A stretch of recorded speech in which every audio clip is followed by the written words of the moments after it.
Hello সবাইকে। আশা করছি সকলে অনেক ভালো আছেন। WooCommerce-এর আজকের এই পার্টে আমি দেখাবো কিভাবে আপনি একটি কাস্টম কারেন্সি যুক্ত করতে পারেন। অর্থাৎ আপনি আপনার ইচ্ছেমতো একটি কারেন্সি যুক্ত করতে পারেন। আপনার প্রোডাক্টের যে প্রাইস আছে, এই প্রাইসের একটা নির্দিষ্ট কারেন্সি আছে। তো এই কারেন্সিটি আমরা কিভাবে কাস্টমলি যুক্ত করতে পারি। যেমন আমি যদি এই প্রোডাক্টের ক্ষেত্রে তাকাই, তো এখানে আমি দেখব এই প্রোডাক্টের প্রাইস হচ্ছে 18 দিনার। কিন্তু দিনারের সিম্বলটি হচ্ছে একটি অ্যারোবিক সিঙ্গেল, কিন্তু আমার ক্লায়েন্ট চাচ্ছে এটি তার গ্লোবাল কারেন্সি সিস্টেম যুক্ত করবে। যেমনটা হচ্ছে আমরা যদি সার্চ করি গুগলে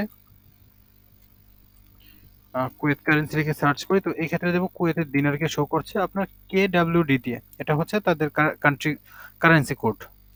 তো ক্লায়েন্ট চাচ্ছে এখানে আমরা কিভাবে এই অ্যারাবিক শব্দটি বাদ দিয়ে আমরা KWD যুক্ত করতে পারি, বা যদি আমরা এই প্রোডাক্টটিকে টাকাতে কনভার্ট করি, সাপোজ যদি আমি ই-কমার্স থেকে সেটিংয়ে যাই, তো এই প্রোডাক্টটিকে আমরা এখন ধরুন টাকাতে প্রকাশ করব। আমি যখন এখানে টাকা দিয়ে যুক্ত করে সেভ করলাম, তো সেক্ষেত্রে আমি দেখব এই সিম্বলটি আমার টাকার সিম্বলে যুক্ত হচ্ছে, কিন্তু আমি চাচ্ছি এটি টাকার সিম্বলে যুক্ত হবে না। এটি সিম্বল না হয়ে এখানে আমার TAKA মানে টাকা বানানটি যুক্ত হবে। তো এই কাজটি কিভাবে করতে পারি? এটি নরমালি আমাদের ই-কমার্সের সাথে দেওয়া নেই। এটি করার জন্য আমাকে একটি থার্ড পার্টি প্লাগইনের সাহায্য নিতে হবে। তো চলুন শুরু করা যাক। এটি করার জন্য আমি প্রথমে চলে যাব আমার ওয়ার্ডপ্রেসের ড্যাশবোর্ডে। ড্যাশবোর্ড থেকে আমি প্লাগইন থেকে অ্যাড নিউতে যাব, একটি প্লাগইন ইনস্টল করব। তো আমার এই প্লাগইনটির নাম হচ্ছে কাস্টম কারেন্সি ফর ই-কমার্স। তো চলুন এটি ইনস্টল করে ফেলি। কাস্টম কারেন্সি ফর ই-কমার্স এটি লিখে আমি যখন সার্চ করব, আমি এই প্লাগইনটিকে পেয়ে যাব। এটি হচ্ছে আমার সেই প্লাগইনটি, কাস্টম কারেন্সি ফর ই-কমার্স। এটিকে আমরা ক্লিক করে ইনস্টল করে নেব এবং অ্যাক্টিভেট করে নেব। ইনস্টল এবং অ্যাক্টিভেট। ইনস্টল করে অ্যাক্টিভেট করার পর আমরা এখানে যদি কাস্টম কারেন্সি প্লাগইনের সেটিংয়ে ক্লিক করি, তাহলে আমরা ওই সেটিং অপশনটিতে চলে যাব, অথবা আমরা ই-কমার্স থেকে সেটিংয়ে ক্লিক করলেও একই জায়গাতে যাব। তো আমরা এখান থেকে ক্লিক করি।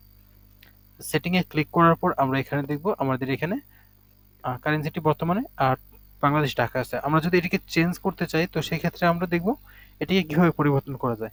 যেমন প্রত্যেকটা কান্ট্রিরই একটি কারেন্সি কোড থাকে। তো এখানে আমরা একটি কাস্টম কারেন্সি যুক্ত করার জন্য আমাকে এখানে মেইন কারেন্সি কোডটি দিতে হবে। তো এখানে আমাকে প্রত্যেকটি কারেন্সি যুক্ত করার জন্য আমাকে এখানে একটা লিস্ট আছে, যে লিস্ট থেকে আমি দেখতে পারি যে কোন দেশের কোন কারেন্সি আছে। আমি যদি এখানে বাংলাদেশের জন্য আমি সিলেক্ট করি, তবে আমি দেখব বাংলাদেশের জন্য কারেন্সি কোড হচ্ছে BDT। আমরা যদি এই কোডটিকে কপি করি, এই BDT-কে কপি করে যদি আমরা এখানে বসিয়ে দিই, এবং এখানে আমরা কারেন্সি লেভেল দিতে পারবো। কারেন্সি লেভেলকে আমরা ইচ্ছা মতো দিব। যেমন এখানে আছে বাংলাদেশি টাকা, এটি হচ্ছে আমাদের কারেন্সি লেভেল। আমরা চাইলে আমাদের ইচ্ছা মতো একটি কারেন্সি লেভেল দিতে পারি। তো আমি দিলাম যে এখানেও দিলাম যে আমাদের লেভেল হবে BDT। এবং আমাদের এই যে সিম্বলটা আছে, টাকার যে সিম্বলটা আছে, তো এই সিম্বলটা আসলে কিরকম হবে? আমি চাচ্ছি সিম্বলটা হবে টাকা, TAKA টাকা। লিখে যখন আমি সেভ চেঞ্জেসে ক্লিক করব, তখন আমি দেখব এটি আমার পরিবর্তন হয়ে গেছে, এবং এখন আমার বাংলাদেশি টাকাতে দেখেন আমার কারেন্সি চেঞ্জ হয়ে এখন টাকাতে প্রকাশ হয়েছে। এখন আমি যদি এটিকে এখন রিলোড করি, তো সেক্ষেত্রে আমি দেখব আমার এই কারেন্সিটি টাকাতে কনভার্ট হয়ে গেছে। তো এভাবে আপনি খুব সহজে একটি কারেন্সিকে পরিবর্তন করে আপনার ইচ্ছে মতো কারেন্সি দিতে পারেন, অথবা ইচ্ছে মতো নাম যুক্ত করতে পারেন। আমি চাইলে এখানে আমি অন্যান্য নামও দিতে পারবো। আমি যদি এখানে টাকা না দিয়ে টাকা 1 অথবা টাকা 2 বা অন্য কোনো টাইপ দিয়ে আমার ইচ্ছে মতো, তো এটি অটোমেটিক্যালি এভাবে শো করবে। তো অনেক সময় আমাদের কাজের প্রয়োজনে আমাদের এটি করা লাগে, যে বিভিন্ন কারেন্সিতে এটিকে কনভার্ট করা লাগে। হয়তো ই-কমার্সে ডিফল্ট ভাবে সবসময় সব সিস্টেম নাও থাকে। যেমন এখানে আমার টাকা 1 শো করছে, কিন্তু আমার এই ক্লায়েন্টের সাইটে ছিল কারেন্সি, আমার ক্লায়েন্টের সাইটে ছিল দিনারে। তো আমি এটিকে রিমুভ করে দিচ্ছি। রিমুভ করার পর আমি এখান থেকে আমি আমার ক্লায়েন্টের যে কারেন্সিটি আছে, ওই কারেন্সিটি যুক্ত করব। তো ক্লায়েন্টের কারেন্সিটি ছিল দিনারে, KDW।